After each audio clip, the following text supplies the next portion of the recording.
In the early Cretaceous skies of what is now northeastern Brazil around 100 million years ago, a shadow with an impossible silhouette cut across the sun. Its wings extended far and wide, an airborne giant that seemed to glide effortlessly between worlds. But it was the head that defied belief.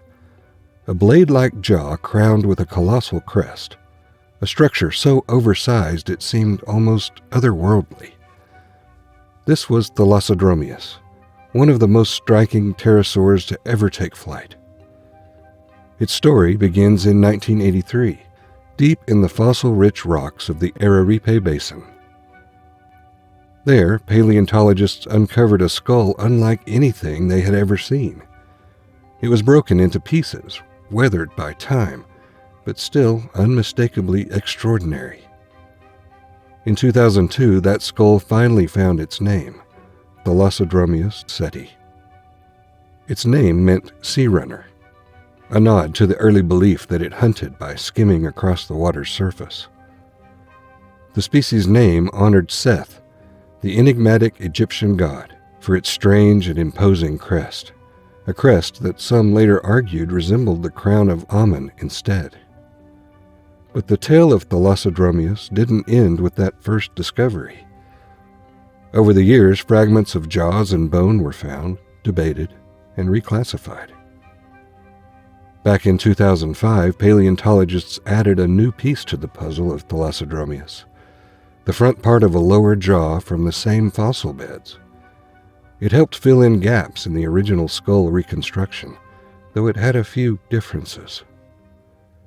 Years later, another team proposed that this fragment actually belonged to a completely different pterosaur, which they named Benguela, arguing its toothless, slightly curved jaw set it apart. That idea didn't last long. In 2018, after taking a fresh look at a better prepared skull, researchers reassigned the jaw back to Thalassodromeus. Even then, some experts still debated its identity, with later studies again proposing that Benguela might actually be valid on its own. And the story gets even stranger. A fragment found in Romania was once thought to belong to Thalassodromeus, which would have extended its range by more than 40 million years. But other paleontologists quickly argued it wasn't a pterosaur at all, just part of an ancient turtle shell. What made Thalassodromeus truly unforgettable, however, was its skull, one of the largest ever found among pterosaurs. Rising from that skull was a crest of staggering proportions, lightweight, paper-thin in places, and running from the tip of its toothless snout all the way past the back of its head, ending in a unique V-shaped notch. This was a living banner, perhaps a display of maturity, a sign of strength, or even a tool for keeping cool under the searing Cretaceous sun. Whatever its purpose, it made Thalassodromeus one of the most visually stunning creatures of its age. And then there were the jaws, sharp-edged, blade-like, toothless but formidable.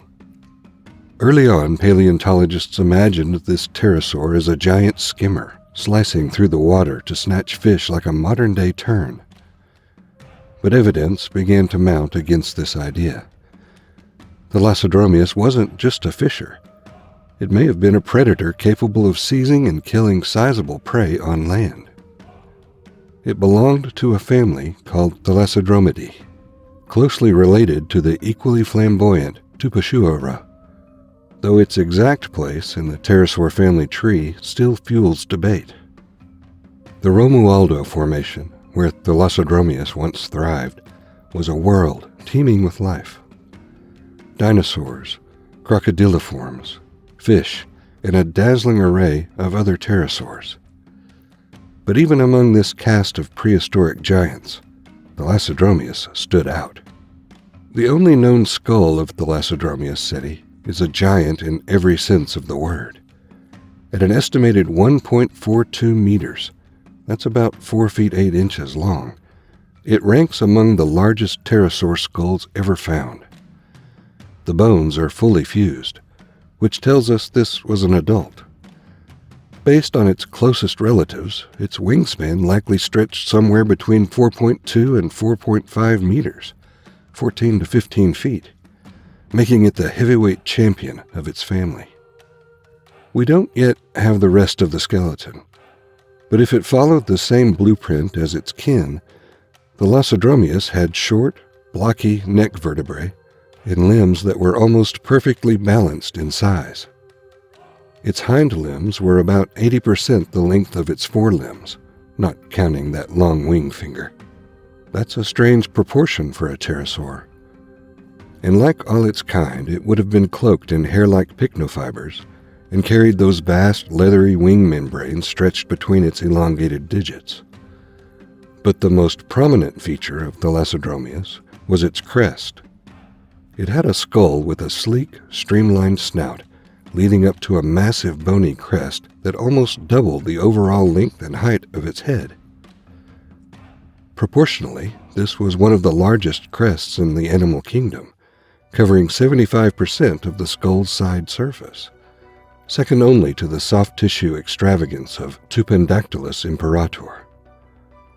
The crest was a complex construction formed by the premaxillae, frontal bones, parietals, and a slice of the supraoccipital at the back. It ranged in thickness from just 1 millimeter at its thinnest to 10.5 millimeters at its thickest point, with a solid base behind the skull and thinner edges toward the top and back. Despite its size, it was remarkably lightweight, hollow, reinforced by a web-like internal structure, and even pneumatized, meaning air sacs from the respiratory system likely extended into it. The surface was crisscrossed with channels for blood vessels, suggesting it may have been highly vascularized, perhaps flushing with color in life. There's a strange little hole, about 46 millimeters, 1.8 inches wide, right above the eye. It's smooth and neatly connected to the inside of the crest, and it's definitely not a break or damage. No other pterosaur has anything like it. At the back, the crest ends in a clear V-shaped notch, which is a natural part of the bone, not a crack. In life, this whole crest was probably covered by a hard keratin sheath, like our fingernails, and maybe some soft tissue stretched beyond that, but no one knows for sure. The top of the jaw was flat and blade-like, with tall, sharp edges, making it look like a knife. The back of the jaw had strong joints, suggesting it had a powerful bite. Some fossils might belong to a second species, or even a different genus called Benguela, that had a similar jaw, but with a tip that curved slightly upward. Thalassodromeus has sparked intense debates among paleontologists regarding its classification. Initially, researchers Alexander Kellner and Diogenes Campos placed it within the family Topesiuridae, highlighting its massive head crest and large nasointerorbital fenestra as key features. However, they noted differences from other Topesiurids, such as the presence of a keel on the palate, shared with Tupeshura. In 2006, scientists David Martel and Darren Naish suggested that Topesiuridae was not a true family, and that Thalassodromeus and Tupeshura were closer to the giant Azhdarchidae family. In 2007, Kellner and Campos agreed Topesiuridae was real, but split it into two groups, Topesiurani and Thalassodromini, putting Thalassodromeus and Tupeshura in the second. They noted Thalassodromeans had tall openings in their skulls and big crests that started at the front and went far back. In 2021, a new relative called Cararidrico was discovered, closely related to Thalassodromeus and Tupeshura. Then, in 2023, Rodrigo Pegas favored using the name Thalassodromidae to reduce confusion. Despite all the naming debates, the main group, Thalassodromeus, Tupeshura, and Cararidrico, stays the same, with scientists still figuring out exactly where they fit in the pterosaur family tree. Back in the early 2000s, scientists took a close look at the massive crest on Thalassodromeus's head and had a clever idea. maybe it helped control body temperature. They noticed a network of blood vessels all over the crest and thought it acted like a giant radiator, dumping heat during intense activities like hunting. They even imagined the animal angling its crest into the wind while flying to cool off better. But the crest wasn't just about cooling. It probably had a flashy role too, like showing off. Colorful crests could help these pterosaurs recognize each other or attract mates, with males and females possibly having different shapes or sizes, like in some other pterosaurs. Later studies found that the crest developed late in life, growing from the front of the skull backward. Younger animals had smaller crests, so the size and shape likely signaled maturity, like a grown-up badge. While interesting, this idea was still a bit speculative.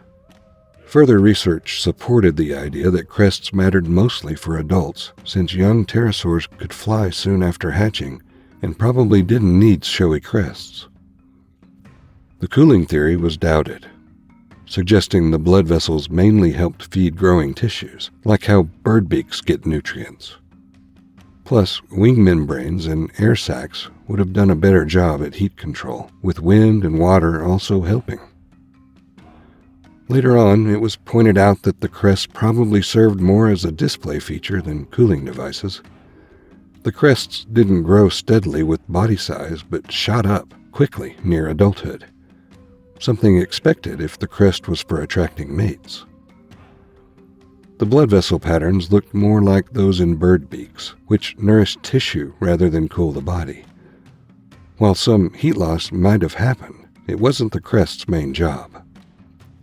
More recent ideas suggest the huge crest might have evolved through sexual selection, with one sex possibly having larger crests. Both sexes could have had big crests if they both used them to show off, but it's hard to know without more fossils. The crests have even been compared to toucan bills, big, vascularized, and used for both cooling and social signaling.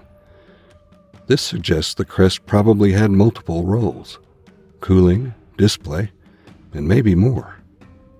Early on, scientists noticed that Thalassodromeus' jaws looked a lot like those of modern skimmers, birds that fly just above water, dipping their lower jaw to scoop up fish. Thalassodromeus had sideways compressed jaws, a blade-like beak, and a lower jaw shaped like scissors from the side, features very similar to skimmers. This resemblance inspired the idea that it fed by skimming the water's surface. Other skull features supported this, like special bones that might have helped temporarily hold food, strong neck and jaw muscles, and a blood-rich upper jaw tip, possibly all fine-tuned for skimming. Because of its thin scissor-like bill and big crest, other hunting methods like diving headfirst seemed unlikely. It was imagined that Thalassodromeus might have glided just above water, flapping its wings only occasionally since the crest would block diving. Interestingly, its closest jaw relative was a smaller pterosaur that probably wasn't built for skimming either. Later, some experts took a more cautious view. They thought maybe small pterosaurs could skim feed, but larger ones like Thalassodromeus probably couldn't. Bigger size meant less maneuverability and trouble resisting water forces while flying. Plus, skimmer birds have blunt beaks to push water aside, unlike Thalassodromeus' sharp, thin jaws. Then some scientists tested this with physical models. They dragged model bills of skimmers, Thalassodromeus, and another pterosaur through water at different speeds to measure drag and energy use. The results showed skimming requires a lot more energy than expected, too much for any pterosaur heavier than about 2 pounds. Even smaller pterosaurs didn't seem built for it. The model jaw of Thalassodromeus got damaged during testing from the huge forces, casting serious doubt on the skimming idea. Other researchers suggested Thalassodromeus might have hunted more like storks, waiting or stalking prey rather than skimming. Later studies agreed skimming was unlikely, noting that Thalassodromeus didn't have the wide, sturdy skull or massive jaw muscles seen in skimmers. Instead, its lower jaw was short and stout, with balanced limbs and long jaws. It was probably more of a terrestrial hunter, roaming on land and feeding opportunistically. Its shorter, flexible neck set it apart from relatives with longer, stiffer necks, better suited to specialized feeding. It may have been able to handle larger, struggling prey with its concave palate, possibly helping swallow big meals. Later reconstructions of its jaw muscles showed they were strong and quite different from those of other pterosaurs thought to feed by dipping or stalking. This suggested a powerful bite. Further research supported the idea that its blade-like jaws were built to strike and kill prey. Biomechanical studies revealed a reinforced jaw joint and strong muscles with a jaw gape wide enough, almost 50 degrees, to tackle sizable prey, similar to the giant Quetzalcoatlus.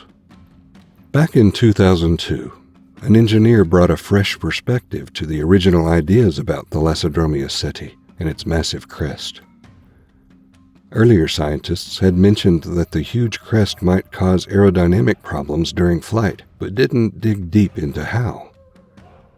Plus, they compared this giant pterosaur to a bird that was only about a fifth of its size, which might not be the best match. This engineer suggested the crest wasn't just for show. It could have acted like a balancing tool for the jaws, helping shift the angle of the head depending on whether the animal was flying or doing something else.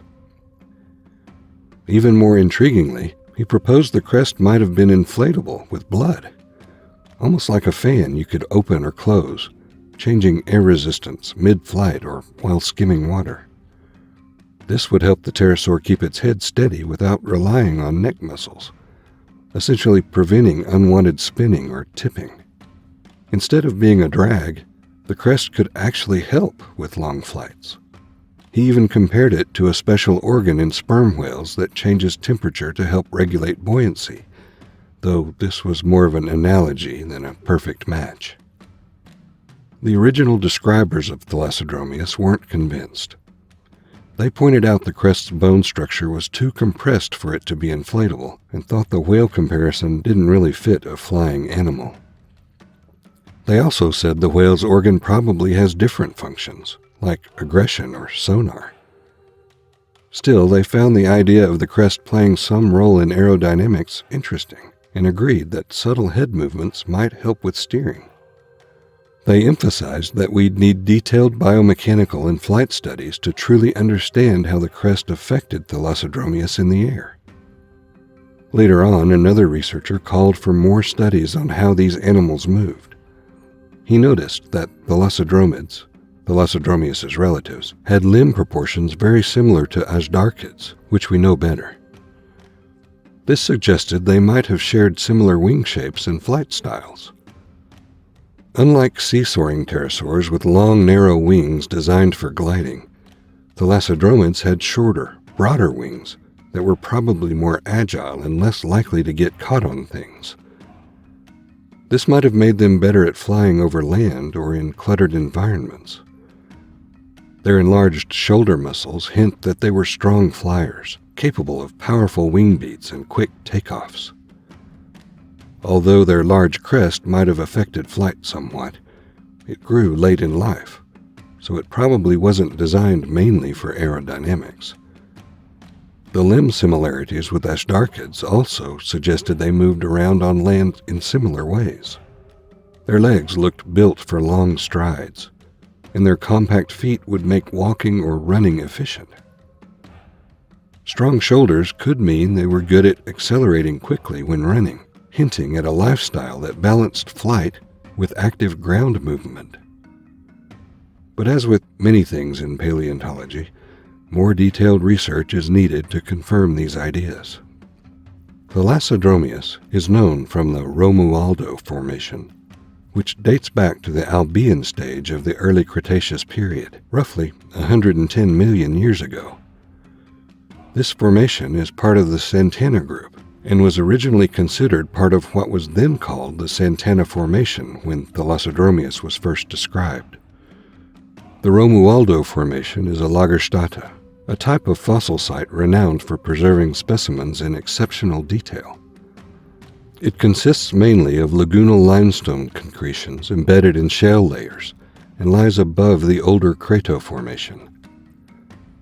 Fossils here are often preserved three-dimensionally inside calcareous concretions, including numerous pterosaur specimens. Remarkably, even soft tissues like muscle fibers in pterosaurs and dinosaurs, as well as fish gills, digestive tracts, and hearts, have been found.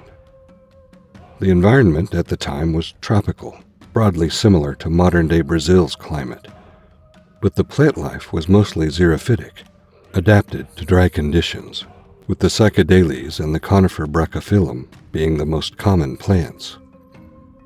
The Romualdo Formation is famous for its variety of pterosaurs, not just Thalassodromeus, but also other kinds like Anhanguera, Uraripesaurus, Brasileodactylus, Santanodactylus, Tupahera, Tupushuara, Barbosania, and Maurodactylus. Interestingly, one group called Thalassodromeans is found only in this formation. While scientists have found good bones from their bodies, they haven't found skulls yet, so they can't be sure which exact types these bones belong to. The area also had some dinosaurs, mostly meat-eaters like Irritator, Santanoraptor, and Myriskia. There were crocodiliforms too, like Ararisuchus, Caririsuchus, plus lots of turtles such as the Brasilemus, Araripamus, and Santanachilus. The ecosystem was even richer, with small creatures like clam shrimps, sea urchins, ostracods, and mollusks.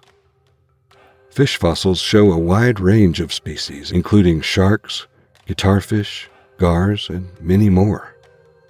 Scientists studying the Romualdo Formation found that there were several species of pterosaurs living there.